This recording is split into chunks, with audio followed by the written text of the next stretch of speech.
When I came back from my 3-month vacation, my house was gone. Not vandalized, not burned down, gone. Flattened. The only thing left standing in the middle of the rubble was Loretta Crane, the former HOA president, smiling like she'd just won the lottery. She looked at me, tilting her head, and said, "Surprised that image still burns in my mind. I'm Ethan Miller, software engineer, mid-30s, living in what was supposed to be a quiet, well-kept neighborhood in Maple Grove, Texas.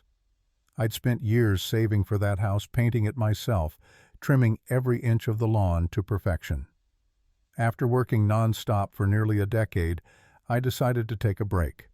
3 months off to travel, rest, and finally breathe. Before I left, I did everything by the book. I notified the HOA, got written permission signed and sealed saying I'd be gone for a while, and my property was approved for temporary maintenance suspension. I wanted zero drama. But in neighborhoods run by HOA queens like Loretta, peaceful is just a myth. She used to be the president, loved that power too much. Clipboard always in hand, she'd walk around like the sheriff of suburbia. Last year, I caught her misusing HOA funds, redirecting community money for her personal home renovation, and I exposed her. She was forced to resign. Everyone thought it was over. I did too. Before I left, I still saw her occasionally driving slowly past my house, glaring like I'd stolen her crown. I shrugged it off. Maybe she'd find another victim to micromanage. I was wrong. So wrong. A month into my trip, I got a text from my neighbor, Adam. "Hey, is everything okay with your house?" I thought he meant mail piling up or grass growing too tall. I told him not to worry, I'd handled everything. A week later, another message. "You might want to call the HOA. Something weird's going on." Weird and HOA, 2 words that always spell disaster. Then 2 weeks later, at 2 in the morning, my phone rang. Adam again. His voice was shaking. "Ethan, you need to come home. It's about your house." My stomach dropped. "What do you mean about my house?" There was silence, then a sigh. "Just come back. It's bad. Really bad." That drive home was the longest of my life. I imagined burglary, maybe vandalism, maybe a fallen tree. Nothing could have prepared me for what I saw when I turned onto my street. There it was, or rather, there it wasn't. My house, the one I'd poured my savings, sweat, and pride into, was a pile of rubble. The porch, the roof, the walls gone. A demolition crew's truck was still parked nearby, and in the middle of it all stood Loretta, clipboard in hand, wearing that smug smile that made my blood boil. "What the hell happened to my house?" I shouted. She flipped through her papers like she was reading from a script. "The structure wasn't compliant with community standards," she said casually. "The HOA approved the removal." Removal. I could barely breathe. "You demolished my home without my permission." She didn't even blink. "We followed procedures.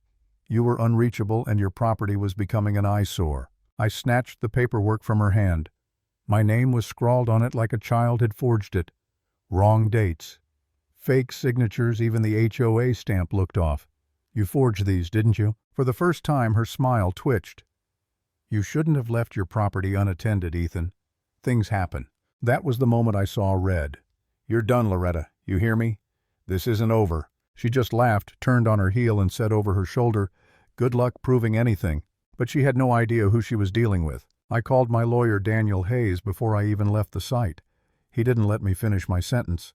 "She did what, Ethan, that's illegal on so many levels.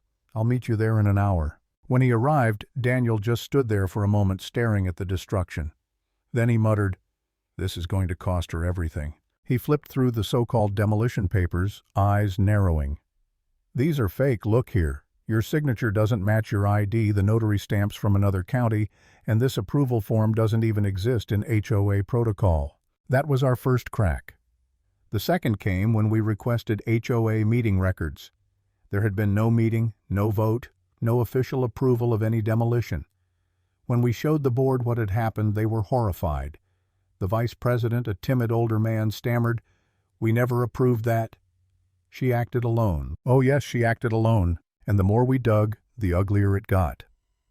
Daniel found email chains. Loretta thought she'd deleted messages to a demolition contractor bragging about getting rid of that shack and claiming the board's full support.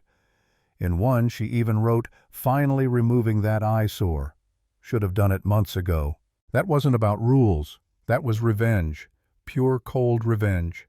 She wanted to erase me for humiliating her last year. Daniel smirked as he printed the emails. "We've got her. Fraud, forgery, illegal demolition, emotional damages, the works." Still, I couldn't sleep. I'd lost everything. The walls that had held my memories, my late father's workbench, the dining table where my mom once sat, all gone. I sat in my car outside the ruins watching the sun rise, and for the first time I questioned everything. Maybe I shouldn't have exposed her. Maybe I should have just stayed quiet and let the HOA rot in its own corruption. Maybe this was somehow my fault. For a brief moment I wanted to walk away. File the insurance rebuild, forget. But then I saw something glinting in the debris, a bent metal nameplate from my front door that read, "Miller Residence."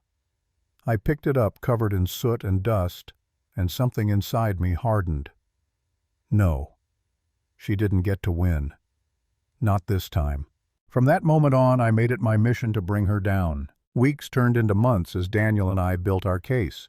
We gathered every photo, every forged document, every email. We even found witnesses. The demolition crew said Loretta personally ordered the teardown and paid in cash. She'd told them, "The owner's already signed off. Don't worry about it." Finally, the court date came. The courtroom was packed. Neighbors, reporters, HOA members, even the contractor who'd done the job. Loretta strutted in wearing a pale pink blazer pearl necklace and that same damn clipboard clutched in her hand like a trophy. When the judge entered, the air turned heavy. Daniel started slow, calm, methodical. "Miss Crane," he said, holding up the fake demolition order.